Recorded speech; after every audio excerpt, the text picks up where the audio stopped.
mis amores, it's Mama Sophia, and welcome to the Mama Sophia Show. We are so happy that you chose to join us today.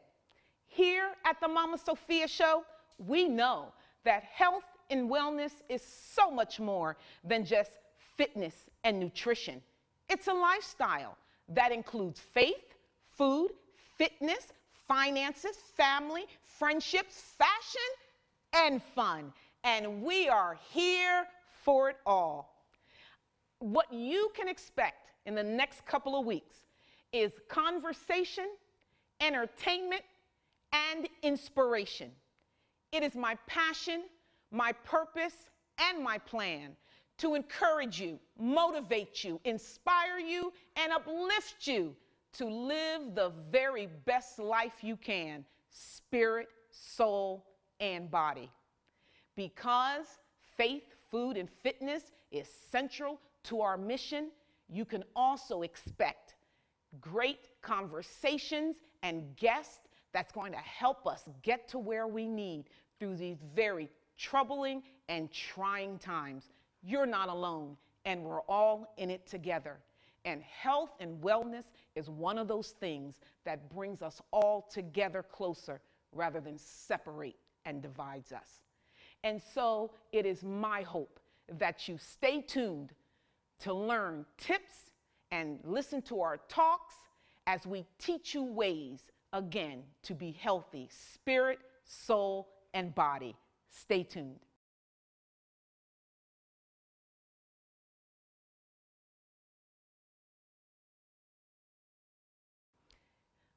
Today is our inaugural broadcast, October 4th, 2020. It also happens to be Breast Cancer Awareness Month. As such, I wanted to share my personal journey of health and wellness through breast cancer healing. That's right. You see, in July of 2014, I had a dream. And in that dream, my left breast looked like what had 3 dried up raisins on it. And when I woke up, I knew 2 things for sure. Number 1, I needed to get a mammogram. And number 2, God was trying to tell me something. So I went and I got my mammogram in September of 2014. And it came back clear. Everything looked well. But because God had spoken to me in that dream, I started to do something that I had never done in 45 years of my life. And 6 months later, in March of 2015, I found that something that we as women are taught is suspect. So I went to my OBGYN, and she too agreed that it warranted further investigation. So after an MRI, ultrasound, and a biopsy, it came back. Invasive ductal carcinoma, grade 3, aggressive, HER2 positive, PR positive, and ER positive breast cancer. And I knew intuitively and instinctively at that moment that chemotherapy and radiation was not going to be the path forward for me.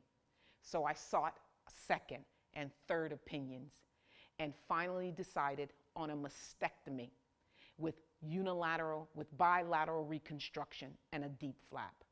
Now let me pause and share with you that if you are soldiering through a diagnosis of your own or a family member is dealing with some type of health condition, don't do what I did and decide against a course of action until you research it, pray about it, and discuss it with your own doctor. I am not advocating that you do what I did. I am simply telling you what was the best course of action for me. I knew that God was going to heal me through my faith, but I also knew I had a responsibility to be well for those that I loved because I wanted to live. And so I started researching different foods and different cultures that had the lowest incidence and prevalence of cancer. And I started implementing those foods into my life. And I quickly realized that the American diet, the standard American diet, was sad. And we have to do better, and we can, because food is to be our medicine, and medicine our food. So through my faith, through a lifestyle change of food, and now through fitness, that is how my breast cancer healing journey began and how it is continuing. As far as fitness is concerned, you don't have to be a breast cancer survivor to want to be in the best shape of your life. But I learned that breast cancer cells in particular like to hide in adipose fat tissue. And if I wanted to increase my survival rate and decrease the rate of recurrence, I knew I had to lose some fat. And so fitness, faith, food, and fitness has been my way and my path forward. And again, you don't have to have any health conditions or any health concerns to want to be in the best shape of your life, not just physically, but spirit, soul, and body. Mind, spirit, and body. And that's what this show is about. So today, we are going to have a little fun. We have with us our first guest, and she is a yoga aficionado. At least today she is. And she's going to teach us how to relieve stress, and not just ourselves, but our children as well. Yoga is for not just the young, but the young at heart. You can have low fitness, or you can be, a fitness enthusiast. Whatever your place is on the fitness spectrum, yoga may be the thing for you.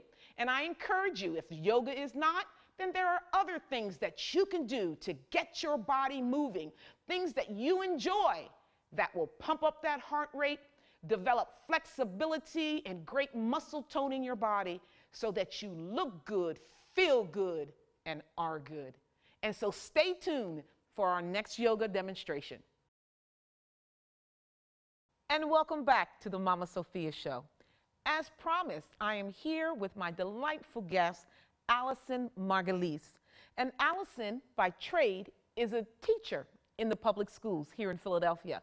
But she's also a yoga instructor and has been so for a number of years. She's going to tell you her story and her journey to health and wellness through yoga.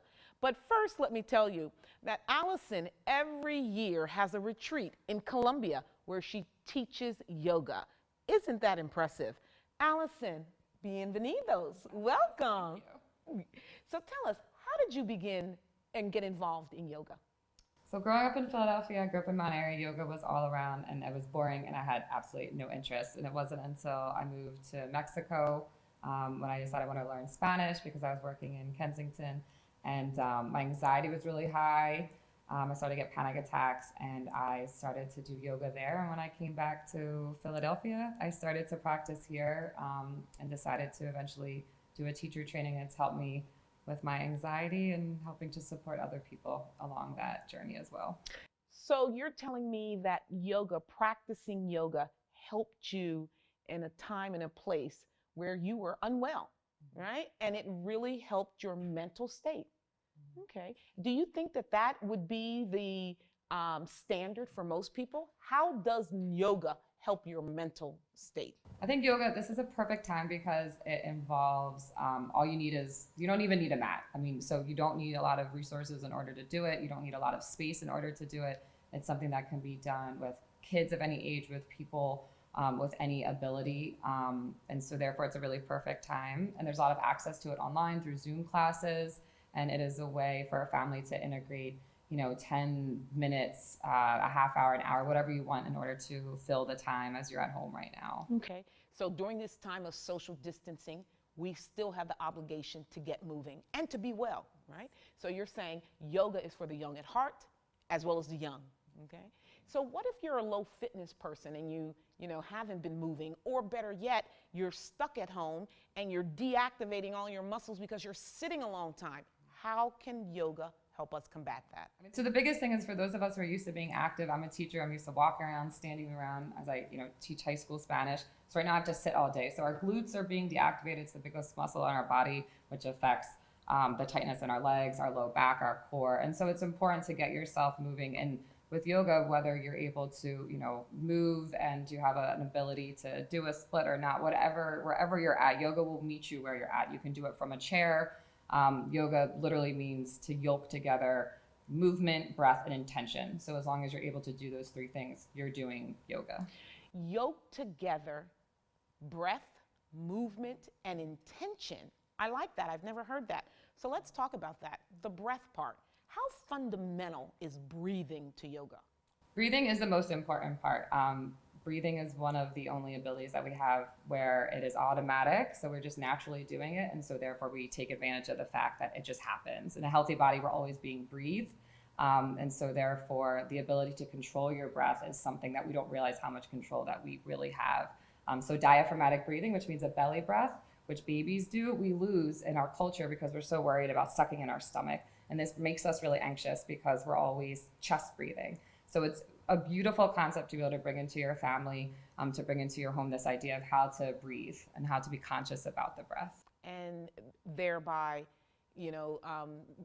bringing in oxygen to our body. By the way, a body that's full of oxygen is anti-cancerous in the sense that cancer cells cannot thrive in an oxidated environment. So breathing helps with that as well, right?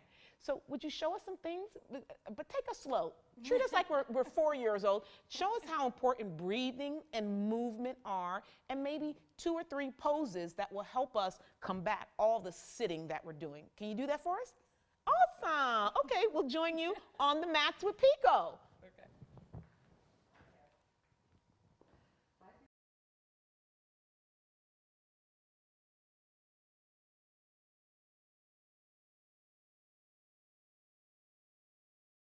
As promised, we have an in-studio demonstration of yoga with Allison and Pico. So if you are looking for an exercise that is functional, that help you with flexibility and mental wellness, you may want to consider yoga for you and your family. Allison, take it away. Hi guys, all right, so some things that are happening at home is that we have a lot of people in the house, we're trying to figure out what to do. So the first and most important part about yoga is breathing. So Pico is sitting here. For a lot of people, it's uncomfortable to sit on the floor. So Pico's able to do it, she has a lot of flexibility, but she's sitting on a blanket, which is really important to allow your hips to be above your knees, right? So I'm gonna make sure that her posture is okay, right? And I'm just gonna give her a little bit of support. And you guys can do this with your family, all right? So you'll sit, and then we're gonna lead her just through a few types of breaths. So Ujjayi breath is the type of breath that we do in yoga. That means that you're breathing in and out through your nose, right? So she's gonna take her hands in front of her knees for a moment, and close her eyes. And then we're gonna inhale through our nose, take our shoulders up to our ears. And then exhale out the mouth, let it out. Good, and now we're gonna take our hands to our belly, so our palms to our belly. And when we inhale, we're gonna inhale and fill our belly up and press it against our palms.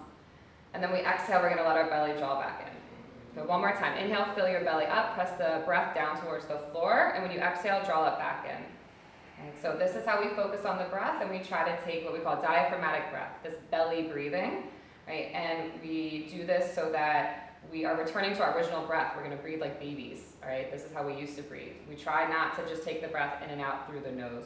Right, so that's how we breathe in yoga. So now we're gonna stand up, right? And Pico is gonna show us figure 4 balance. I'm gonna show it on the floor. So really important, right, is that we are stretching our piriformis, our muscles in our butt, right? And so I'm gonna do it this way, or you can do it standing and have a little bit more fun going either direction. Pico, good job. So make sure she's breathing. So she's gonna inhale through her nose and exhale out through her nose when she's here. It's important to connect that breath.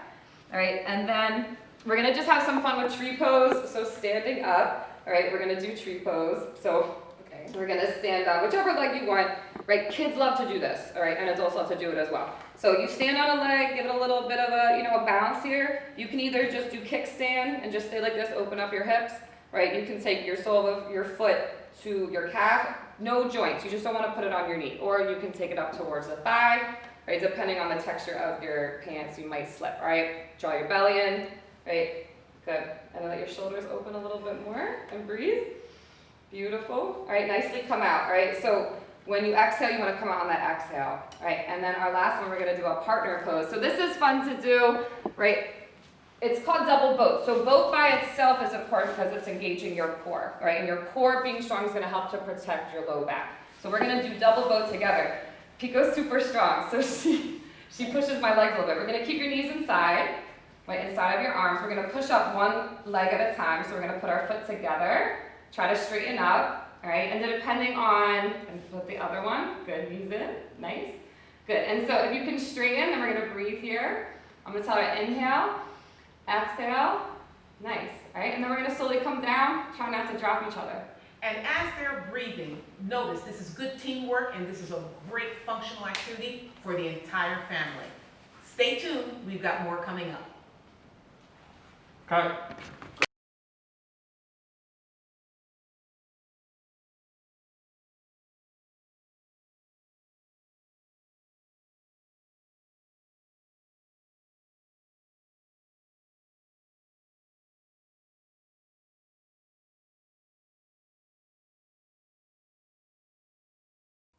Welcome back, my loves.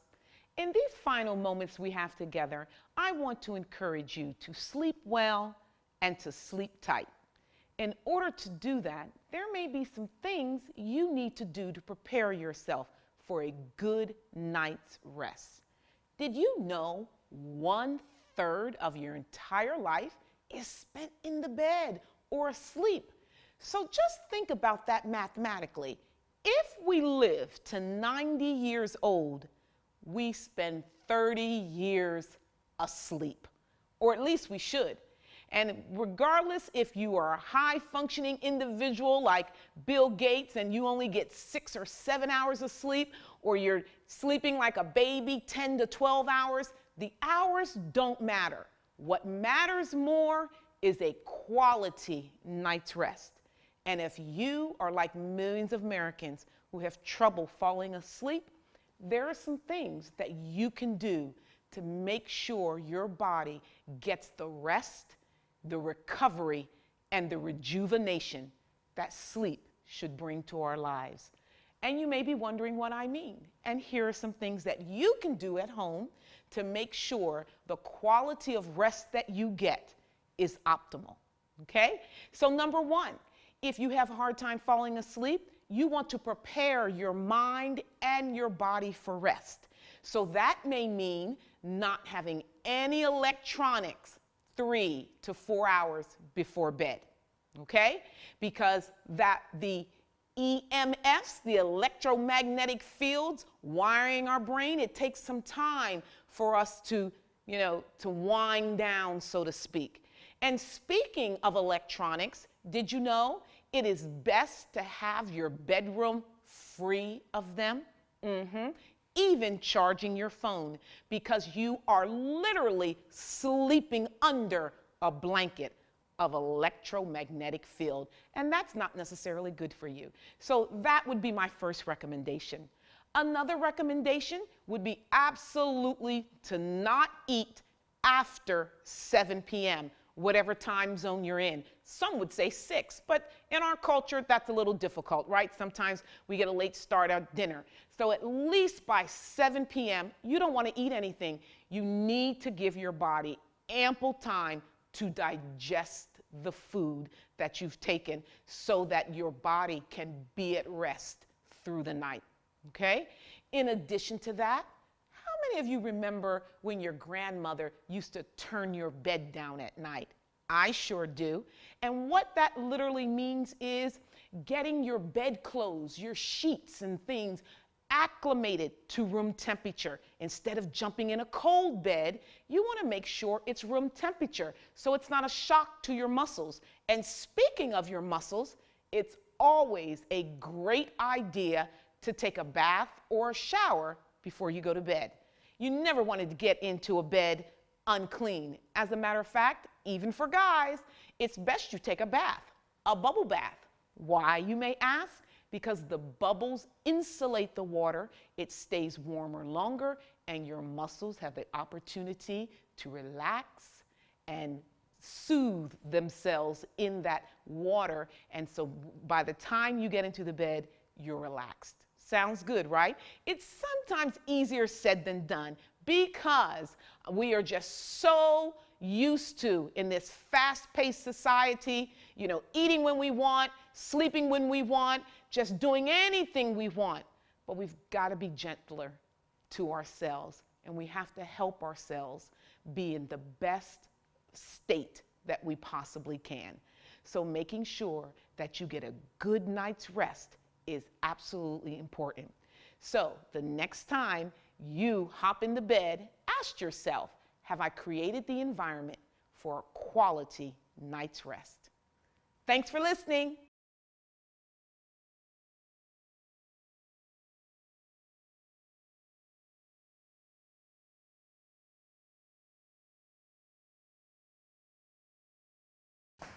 How are you doing during this COVID-19 time?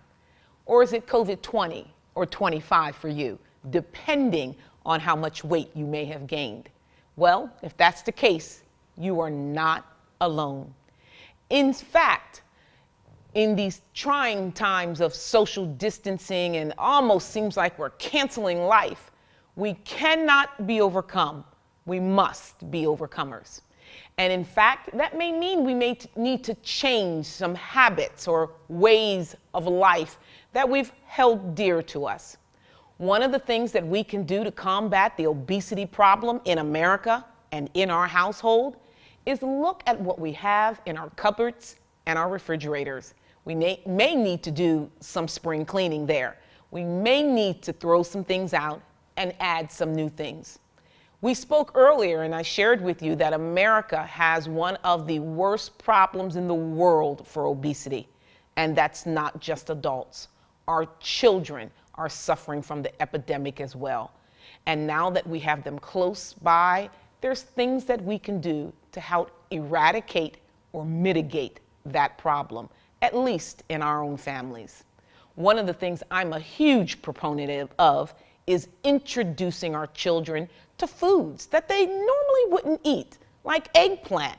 Or what about the glorious chickpea? Some people call it garbanzo beans. Yum, yum. Regardless if you are following a paleo diet, a vegan diet, a holistic lifestyle, or even keto, the chickpea will fit perfectly into any meal plan. I want you to take a look at this video because it's going to give you a quick, easy, and yummy mealtime recipe for the whole family. And you know what? The kids can get involved. They can mash them up to make hummus. They can throw them in salads, whatever you decide to do with the chickpea. It is a powerful food that is full of protein, and it shouldn't be overlooked. So if you're not used to eating certain types of foods, now is a good time to explore as a family, and I encourage you to do so. So take a look at this video, and hopefully it'll inspire you to do some new things in the kitchen. We got 51 seconds, huh, Mark? No, we have to